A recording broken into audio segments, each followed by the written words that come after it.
విశాఖపట్నం జిల్లా భీమిలి స్వతంత్ర అభ్యర్థిగా పోటీ చేయడానికి ఆసక్తి చూపుతున్న నాగోతి నాగమణి భీమునిపట్నం మండల పాఠశాలలో పర్యటిస్తూ 10వ తరగతి పాత విద్యార్థులను ప్రోత్సహిస్తూ మొదట మరియు రెండవ విద్యార్థులకు ప్రైజ్ మనీ ఇస్తూ తల్లిదండ్రులను టీచర్లను శాలువాలతో గౌరవించి ఆనందపురం మరియు తగరపు వలస జెడ్పీ హైస్కూల్లో పర్యటించారు. ఆమె మాట్లాడుతూ ప్రతి సంవత్సరం 10th మొదట మరియు రెండో స్థానాలు సాధించిన విద్యార్థులకు ప్రోత్సహిస్తానని, ఎమ్మెల్యేగా గెలిపించినట్లయితే విద్యార్థులకు ఫ్రీగా బస్సులు ఇస్తానని హామీ ఇచ్చారు. ఈ కార్యక్రమంలో టీచర్స్, విద్యార్థులు, తల్లిదండ్రులు పాల్గొన్నారు.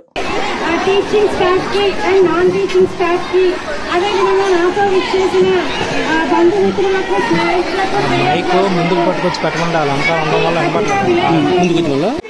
2023 10th క్లాస్ పాస్ అయ్యి 10th క్లాస్ లో స్కూల్ ఫస్ట్, స్కూల్ సెకండ్ వచ్చిన 10th క్లాస్ స్టూడెంట్స్ కి క్యాష్ ప్రైజ్ ఇస్తూ వాళ్ళని అభినందిస్తూ, మీరు కూడా అంటే ఇప్పుడు 10th క్లాస్ రాయబోయే స్టూడెంట్స్, ఇప్పుడు వస్తున్న 10th క్లాస్ ఎగ్జామ్స్ రాయబోయే స్టూడెంట్స్ అందరూ కేర్ఫుల్ గా వినండి. మీరందరూ ఇప్పుడు 10th క్లాస్ ఎగ్జామ్స్ ఎంతో కష్టపడి మంచి మార్కులు తెచ్చుకొని భీమిలి కాన్స్టిట్యున్సీలో ఆనందపురం జెడ్పీ హై స్కూల్ కి మంచి పేరు కావాలని మరొకసారి మీ అందరికీ మనస్ఫూర్తిగా రిక్వెస్ట్ చేసుకుంటున్నాను.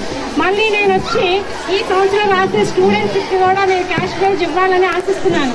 ఎందుకంటే మీకు మంచి ప్రిన్సిపల్ గారు, మంచి టీచర్స్, సహాయక సిబ్బంది, మీ పేరెంట్స్ సహకారంతో మీరు బాగా చదివి మన భీమిలి కాన్స్టిట్యున్సీలో ఆనందపురం జెడ్పీ హై స్కూల్ మొదటి స్థానంలో తేవాలని మీ అందరికీ కోరుకుంటూ, లాస్ట్ టైం పాస్ అయిన స్కూల్ ఫస్ట్, సెకండ్ వచ్చిన 10th క్లాస్ విద్యార్థులకు క్యాష్ ప్రైజ్ ఇస్తూ మిమ్మల్ని అందరినీ ప్రోత్సహిస్తున్న నన్ను దీవించమని, అదేవిధంగా ఈ అవకాశం ఇచ్చిన అందరికీ మరొకసారి ధన్యవాదాలు తెలుపుకుంటూ, ఒక ముఖ్యమైన ప్రకటన ఒకటి నేను చేయబోతున్నానండి. ఏంటంటే, నేను వచ్చే ఎన్నికల్లో గెలిచినట్లయితే మన భీమిలి కాన్స్టిట్యున్సీకి ఎమ్మెల్యే పదవికి పోటీ చేస్తున్నాను.